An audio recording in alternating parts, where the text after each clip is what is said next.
안녕하세요. 제갈량입니다. 이번 시간은 연금저축 꼭 지켜야 할 세 가지라는 주제로 말씀을 드리겠습니다. 네, 연말정산 시즌입니다. 환급, 절세 관련해서 좋다고 연금저축은 많이 하라고 얘기를 하는데요.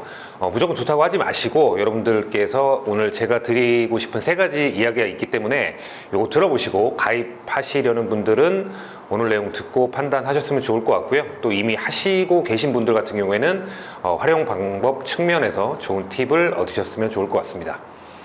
네, 먼저 간단히 연금저축 계좌 내용 한번 살펴보고 가겠습니다. 네, 화면에서 보시는 것처럼 연금저축 계좌란 일정 기간 납입 후에 이제 연금 형태로 인출할 경우에 연금소득으로 과세되는 세제 혜택 금융 상품입니다. 근로자 연말정산 또 사업자 종합소득세 신고할 때 납부할 세금 즉 결정세액에서 차감해주는 세액공제 혜택이 있습니다. 즉 만약에 이제 환급받는 케이스라면 더 많이 환급이 되는 거고요. 세금을 예를 들어서 취직 토해내는 분들한테는 일정 부분 이제 차감해 주는 겁니다. 자, 은행에는 연금저축 신탁이 있었고요. 지금 신규 가입은 안 되고 예전 것들만 되고 보험사의 연금저축보험 또 증권사의 연금저축 펀드 ETF 투자도 가능하죠. 요 세 가지가 있습니다. 자, 세 개 다 세제 혜택은 모두 동일합니다. 어디에 하는지는 이제 본인 선택이고요. 그러니까 또 하나가 이게 금융기관 이전이 돼요. 해지의 개념이 아니라 이따가 말씀드리겠지만 이전이 가능합니다. 근로자, 사업자 모두 혜택을 받을 수 있고요. 퇴직연금은 이제 30% 안전자산 룰, 그러니까 예적금이나 채권형 펀드 이런 데 투자되는 룰이 있는데 연금저축은 이거는 해당 안 되세요. 100% 투자가 가능합니다. 자, 그럼 이제 세 가지 꼭 지켜야 할 것들 바로 한번 들어가 보겠습니다. 네, 바로 들어가기 전에 연금저축 간단하게만 설명을 드릴게요. 자, 이게 이제 가입 기간은 5년 이상이고요. 그 다음에 납입 금액은 연 1,800만 원 한도입니다. 연금 수령 조건은 55세 이후에 수령을 하셔야 되고요. 연금 수령 한도가 있어요, 여러분. 요 식은 여러분들께서 체크 한번 해주시면 좋을 것 같아요. 그 다음에 세액공제 같은 경우에는 우리 이제 사업자냐 근로자냐 따져서 근로자일 경우에는 총 급여액 연봉이 5,500 이하다 그러면은 16.5% 지금 이제 세액공제 한도가 바뀌었어요. 작년에는 400만 원까지였죠. 그래서 올해 34만 원 이렇게 하라고 말씀드렸을 텐데 한도가 좀 늘어났어요. 600만 원까지로 늘어났습니다. 그래서 5,500은 넣으면 너는 좀 많이 받으니까 좀 적게 해줄게 이런 구조로 갔다가 13.2% 요게 이제 사업소득일 경우는 종합소득 금액이 4,500 이하면 16.5%를 받으시는 거고 4,500 초과는 13.2% 이렇게 받으시는 걸로 보시면 될 것 같습니다. 그럼 이제 세 가지 꼭 지켜야 할 것들 한번 들어가 볼게요. 네, 첫 번째는 연금저축보험보다 지금 이제 은행의 연금저축 신탁은 신규 가입이 안 되기 때문에 연금저축보다 주제처럼 반드시 펀드 즉 연금저축보험보다 증권사의 연금저축 펀드나 ETF로 투자자입니다.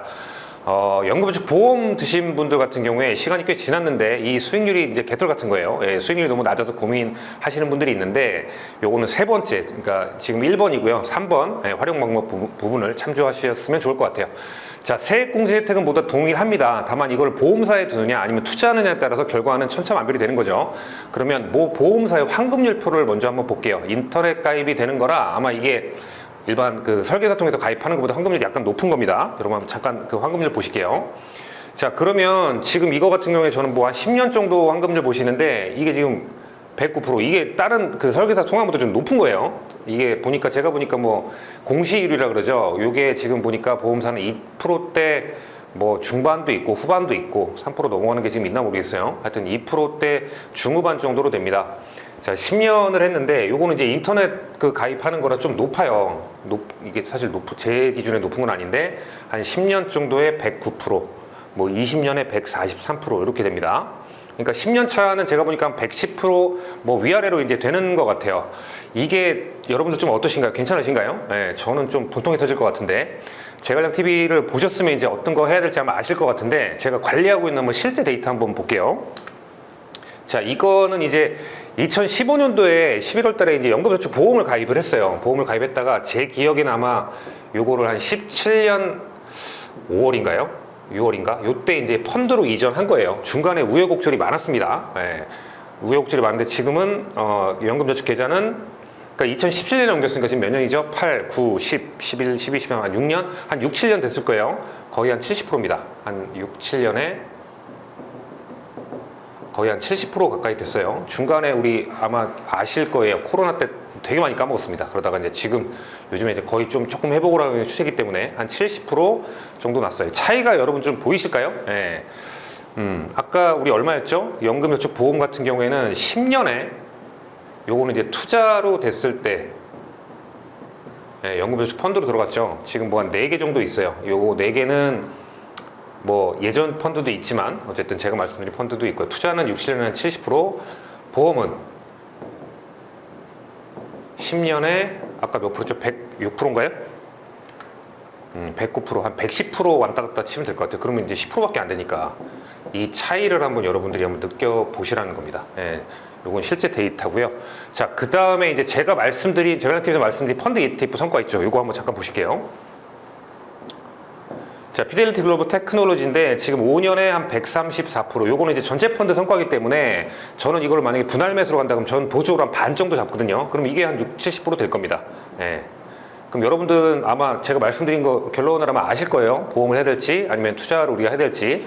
그 다음에 연금저축 펀드 또 ETF도 투자할 수 있죠. 그래서 제갈량TV에서 말씀드린 ETF 성과 한번 잠깐 보겠습니다. 자, 미국 나스닥 100 ETF 같은 경우는 최근 1년 수익률이 한 40%예요. 그러니까 이게 시작부터 이거니까 말 그대로 처음에 투자하고 지금까지 났던 거잖아요. 이걸 만약에 분할 매수하게 되면 저는 보조를 한 절반 정도 잡습니다. 그러면 1년 수익률이 한 20% 정도 되지 않을까? 근처로. 물론 뭐 시기에 투자하는 시기에 따라 달라질 수는 있어요.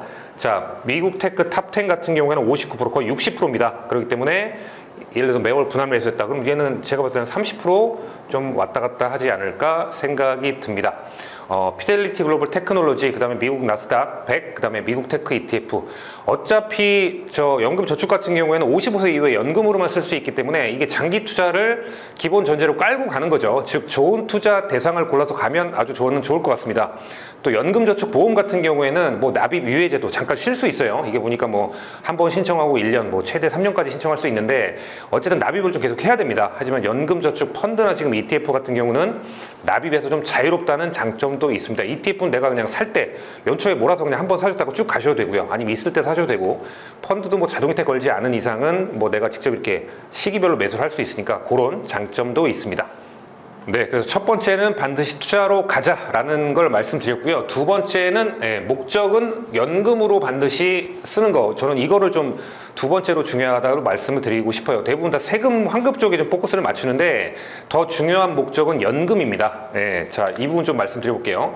자, 앞서 말씀을 드렸는데요. 요거는 55세 이후에 연금으로 수령을 하셔야 됩니다. 그렇기 때문에 말 그대로 50 이후에 연금으로만 받을 수 있다는 얘기예요. 그거가 아니면 중간에 해지하면 이게 그 기타 소득세라 그래서 이게 은근히 배보다 배꼽이 더 큽니다. 16.5%를 떼버리는 거예요. 자, 그래서 55세 이후에 연금으로 받을 수 있다는 거, 이 전제를 여러분들께서 가장 상위에 두시고 연금 저축을 할지 말지 판단하셨으면 좋겠습니다. 의외로 많은 분들이요, 이거 환급 때문에 그냥 들이대세요. 그래서 뭐 처음부터 막 지금 예전에는 400만 원은 한도가, 세액공제 한도가 400만 원이었지만 지금 이제 600으로 늘어났잖아요. 그래서 예전에는 뭐 월에 34만 원 해, 이런 얘기가 많았어요.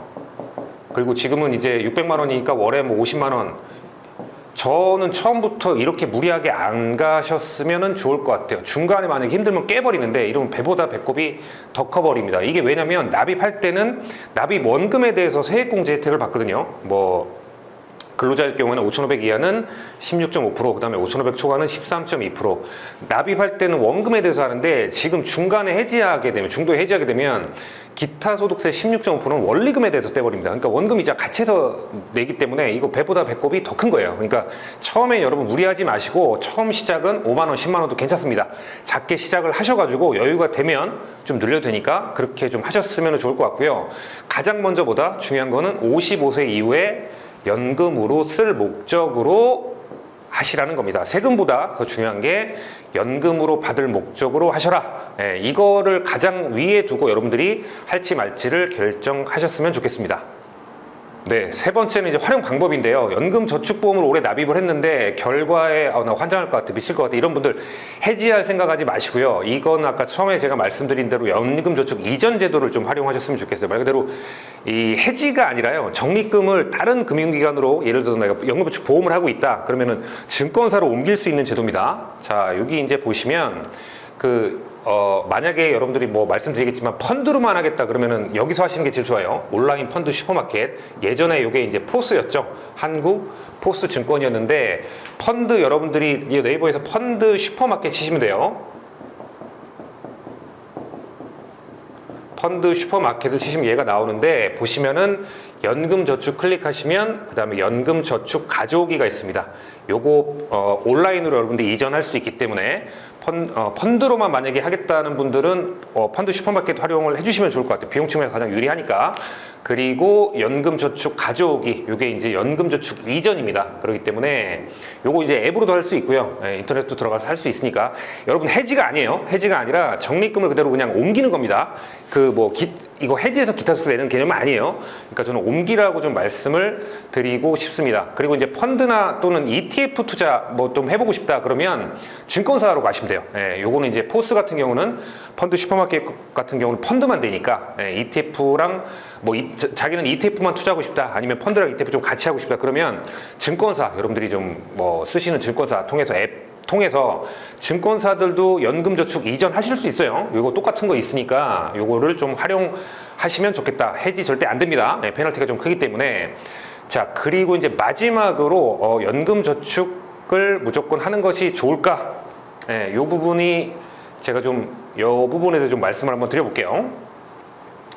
네, 그래서 방금 전에 드린 것처럼 해지는 안 되고 연금저축 이전 제도가 있으니까 이거 활용하시고, 자, 연금저축은 무조건 하는 것이 좋을까? 저는 이렇게 좀 말씀을 드릴게요. 내 선택과 결정, 요거를 좀 말씀드리겠습니다. 이게 뭐냐면 예를 들면 이제 좀 사업자이신데 세금을 좀 많이 내세요. 매출도 좀 되시고 세금이 좀 많다.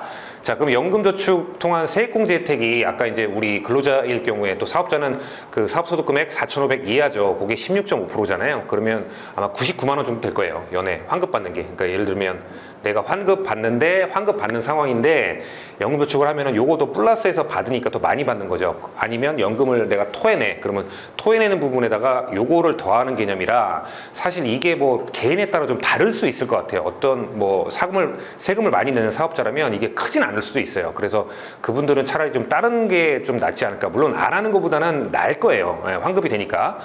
다른 사업자 같은 경우는 제도나 이런 부분들을 통해서 세금을 좀 이렇게 혜택이 있다면 크게 의미는 없지 않을까 생각이 들어요. 또 하나 55세까지 내가 기다리지 못하겠고 그 이전에 나는 경제적으로 좀 자유롭게 그렇게 되길 원한다. 저도 사실 약간 그런 부분인데 그런 경제적 자유 목표로 이제 시스템을 내가 좀 투자를 통해서 그런 걸 좀 목표로 가지고 계신 분들한테도 저는 마찬가지가 아닐까 생각이 들어요. 있으면 좋을 텐데 55세까지 예를 들어서 기다리는 게 싫고요. 나는 자산의 크기를 좀 더 늘려나가려는 분들께는 반드시 해야 되는 거는 아니라고 봅니다. 즉 내 상황에 맞게 내가 선택하고 결정해야 되는 게 좀 중요하지 않을까. 네, 이게 제 결론입니다. 네, 오늘은 연금저축 꼭 지켜야 할 3가지에 대해서 말씀을 드렸습니다.